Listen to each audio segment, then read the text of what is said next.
ಗಂಡ ಕೆಲಸ ಉಳಿಸಿಕೊಳ್ಳಲು ಪತ್ನಿಯನ್ನು ಬಾಸ್ ಜೊತೆ ಮಲಗಿಸಿದ. ಇವರು ಶೇಖರ್ ಹಾಗೂ ನಯನಾ ಅಂತ. ಶೇಖರ್ ನಯನಾಳನ್ನು ಈಗ ತಾನೇ ಮದುವೆಯಾಗಿದ್ದು ಒಂದು ದೊಡ್ಡ ಕಂಪನಿಯಲ್ಲಿ ಜಾಬ್ ಮಾಡುತ್ತಿರುತ್ತಾನೆ. ನಂತರ ಶೇಖರ್ ಕೆಲಸಕ್ಕೆ ಹೋದಾಗ ಪಕ್ಕದ ಮನೆಯ ರಾಹುಲ್ ಶೇಖರ್ನ ಪೆನ್ ಡ್ರೈವ್ ಕೊಡುವ ನೆಪದಲ್ಲಿ ನಯನಾಳ ಹತ್ತಿರ ಬಂದು ಅವಳನ್ನು ಕೆಟ್ಟ ದೃಷ್ಟಿಯಿಂದ ನೋಡುತ್ತಾ, ಶೇಖರ್ ನನಗೆ ನಿಮ್ಮ ಮದುವೆಯ ವಿಷಯ ಹೇಳೇ ಇಲ್ಲವಲ್ಲ, ಶೇಖರ್ಗೆ ಇಷ್ಟು ಸುಂದರವಾದ ಹೆಂಡತಿ ಇದ್ದಾಳೆ ಅಂತ ನನಗೆ ಇವತ್ತೇ ಗೊತ್ತಾಗಿದ್ದು ಅಂತ ಹೇಳುತ್ತಾನೆ. ಆವಾಗ ನಯನಾ ಶಾಕ್ ಆಗಿ ನಿಂತಾಗ ರಾಹುಲ್, ನಾನು ನಿಮ್ಮ ಮೈದುನ ಇದ್ದಂತೆ, ನನಗೆ ಇಷ್ಟಾದರೂ ಮಾತನಾಡುವ ಹಕ್ಕಿದೆ ತಾನೆ ಅಂತ ಕೇಳುತ್ತಾನೆ. ಆವಾಗ ನಯನಾ ಆಯ್ತು ಅಂತ ಹೇಳಿ ಡೋರ್ ಲಾಕ್ ಮಾಡಿಕೊಳ್ಳುತ್ತಾಳೆ. ನಂತರ ನಯನಾಳ ಗೆಳತಿ ನಯನಾಗೆ ಕಾಲ್ ಮಾಡಿ ನಿಮ್ಮಿಬ್ಬರ ಫಸ್ಟ್ ನೈಟ್ ಆಗಿ ಹೋಯಿತಲ್ಲವೇ ಅಂತ ಕೇಳುತ್ತಾಳೆ. ಆವಾಗ ನಾಚಿಕೊಂಡ ನಯನಾ ಫೋನ್ ಕಟ್ ಮಾಡುತ್ತಾಳೆ. ನಂತರ ಶೇಖರ್ನ ಸ್ನೇಹಿತರು ನಮಗೆ ಅತ್ತಿಗೆಯ ಕೈ ಊಟದ ಪಾರ್ಟಿ ಕೊಡಬೇಕು ಅಂತ ಶೇಖರ್ನನ್ನು ಕೇಳಿದಾಗ ಶೇಖರ್ ನಯನಾಗೆ ಆ ವಿಷಯ ತಿಳಿಸುತ್ತಾನೆ. ಆವಾಗ ನಯನಾ ಅದಕ್ಕೆ ಒಪ್ಪಿಕೊಂಡಾಗ ಖುಷಿಯಾದ ಶೇಖರ್ ನಯನಾಳ ಜೊತೆ ಸ್ವರ್ಗ ಸುಖ ಕಂಡು ಮರುದಿನ ತನ್ನ ಸ್ನೇಹಿತರೊಡನೆ ತನ್ನ ಬಾಸ್ ಮಿಸ್ಟರ್ ಶರ್ಮಾನನ್ನು ಕೂಡ ಮನೆಗೆ ಊಟಕ್ಕೆ ಕರೆದುಕೊಂಡು ಬರುತ್ತಾನೆ. ಆವಾಗ ಶೇಖರ್ ನಯನಾಗೆ ಎಲ್ಲರನ್ನು ಪರಿಚಯ ಮಾಡಿಕೊಟ್ಟಾಗ ಶರ್ಮಾ ನಯನಾಗೆ ಶೇಕ್ ಹ್ಯಾಂಡ್ ಕೊಡುವ ನೆಪದಲ್ಲಿ ಅವಳ ಕೈಯನ್ನು ಜೋರಾಗಿ ಹಿಸುಕಿದಾಗ ಅದು ನಯನಾಗೆ ಹಿಡಿಸುವುದಿಲ್ಲ. ನಂತರ ನಯನಾ ಎಲ್ಲರಿಗೂ ಊಟಕ್ಕೆ ಬಡಿಸಿದಾಗ ಶರ್ಮಾ, ನಿನ್ನ ಹೆಂಡತಿ ತುಂಬ ಚೆನ್ನಾಗಿ ಅಡುಗೆ ಮಾಡಿದ್ದಾಳೆ, ಹಾಗೇನೆ ಅವಳು ತುಂಬ ಬ್ಯೂಟಿಫುಲ್ ಆಗಿದ್ದಾಳೆ ಅಂತ ಶೇಖರ್ಗೆ ಹೇಳುತ್ತಾನೆ. ಆವಾಗ ಶೇಖರ್ ಏನೂ ಮಾತನಾಡದೆ ಸುಮ್ಮನೆ ಕುಳಿತುಕೊಳ್ಳುತ್ತಾನೆ.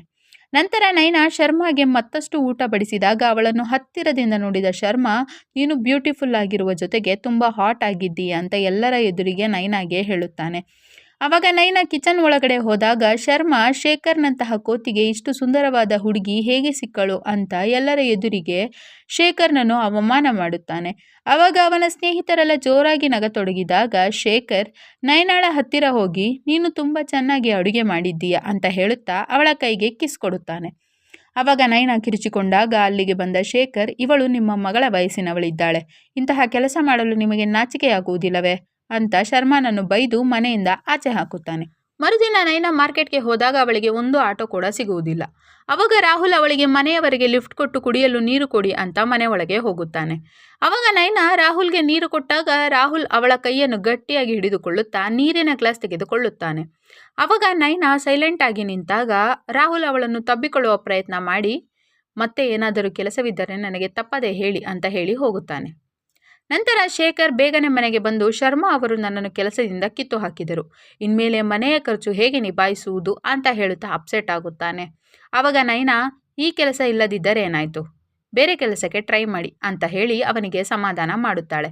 ನಂತರ ಶೇಖರ್ ತುಂಬ ಟೆನ್ಷನ್ ಮಾಡಿಕೊಂಡಾಗ ನಯನಾಗೆ ತನ್ನ ಗೆಳತಿ ಮಹೇಂದ್ರ ಬಾಬಾನ ಹೆಸರು ಹೇಳಿದ್ದು ನೆನಪಾಗಿ ಮರುದಿನ ನಯನಾ ಮಹೇಂದ್ರನ ಹತ್ತಿರ ಹೋಗುತ್ತಾಳೆ. ಆವಾಗ ಮಹೇಂದರ್, ನಿನ್ನ ಗಂಡನ ನೌಕರಿ ಹೋಗಿದೆ, ಅವನ ಕೆಲಸದ ವಿಷಯಕ್ಕಾಗಿ ನೀನು ಇಲ್ಲಿಗೆ ಬಂದಿದ್ದೀಯ ತಾನೆ ಅಂತ ಹೇಳುತ್ತಾನೆ. ಆವಾಗ ಶಾಕ್ ಆದ ನಯನಾ, ಹೌದು ಬಾಬಾ, ದಯವಿಟ್ಟು ನಮಗೆ ಹೆಲ್ಪ್ ಮಾಡಿ ಅಂತ ಕೇಳುತ್ತಾಳೆ.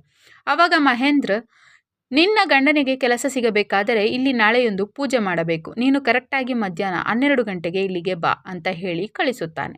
ನಂತರ ಸಂಜೆ ಸಾಕಷ್ಟು ಕುಡಿದು ಬಂದ ಶೇಖರ್, ನಾನು 10 ಕಡೆ ಕೆಲಸ ಕೇಳಿದೆ, ಯಾವ ಕೆಲಸವೂ ಸಿಗಲಿಲ್ಲ ಅಂತ ನಯನಾಗೆ ಹೇಳುತ್ತಾನೆ. ನಂತರ ನಯನಾ ಮರುದಿನ ಮಹೇಂದ್ರ ಪೂಜೆ ಮಾಡುವ ನೆಪದಲ್ಲಿ ನಯನಾಗೆ ಡ್ರಿಂಕ್ಸ್ನಲ್ಲಿ ನಿದ್ರೆಯ ಮಾತ್ರೆ ಹಾಕಿ ನಯನಾಳ ಪ್ರಜ್ಞೆ ತಪ್ಪಿಸಿದಾಗ ಶರ್ಮಾ ಅಲ್ಲಿಗೆ ಬಂದು ನಯನಾಳ ಮೇಲೆ ಬಲಾತ್ಕಾರ ಮಾಡಿ ಹೋಗುತ್ತಾನೆ.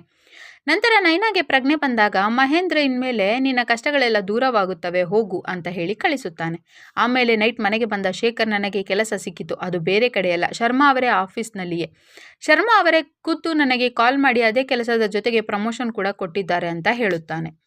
ಆವಾಗ ನಯನಾ, ಬಾಬಾನ ದಯೆಯಿಂದ ಎಲ್ಲವೂ ಸರಿಯಾಯಿತು ನೋಡಿ ಅಂತ ಹೇಳಿದಾಗ ಶೇಖರ್, ಇದು ಬಾಬಾನಿಂದ ಅಲ್ಲ ನಿನ್ನಿಂದ ಆಗಿದೆ ಅಂತ ಹೇಳುತ್ತಾ ಖುಷಿ ಪಡುತ್ತಾನೆ.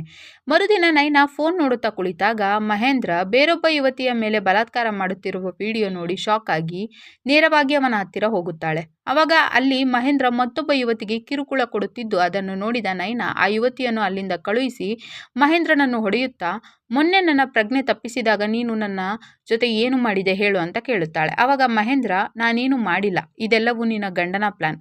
ಶೇಖರ್ ಅವರೇ ಮೊನ್ನೆ ನನ್ನ ಹತ್ತಿರ ಬಂದು ನೀನು ಇಲ್ಲಿಗೆ ಬಂದಾಗ ನಿನ್ನನ್ನು ಪ್ರಜ್ಞೆ ತಪ್ಪಿಸುವಂತೆ ಹೇಳಿದ್ದರು, ನಂತರ ನೀನು ಪ್ರಜ್ಞೆ ತಪ್ಪಿದಾಗ ಶರ್ಮಾ ಅವರು ಇಲ್ಲಿಗೆ ಬಂದು ನಿನ್ನನ್ನು ಯೂಸ್ ಮಾಡಿಕೊಂಡಿದ್ದಾರೆ ಅಂತ ನಯನಾಗೆ ಎಲ್ಲ ಸತ್ಯ ಹೇಳುತ್ತಾನೆ. ಆವಾಗ ಕೋಪಗೊಂಡ ನಯನಾ ವಾಪಸ್ ಮನೆಗೆ ಹೋಗಿ ಶೇಖರ್ಗೆ ಡ್ರಿಂಕ್ಸ್ನಲ್ಲಿ ಪಾಯ್ಸನ್ ಹಾಕಿ ಕೊಲೆ ಮಾಡುತ್ತಾಳೆ.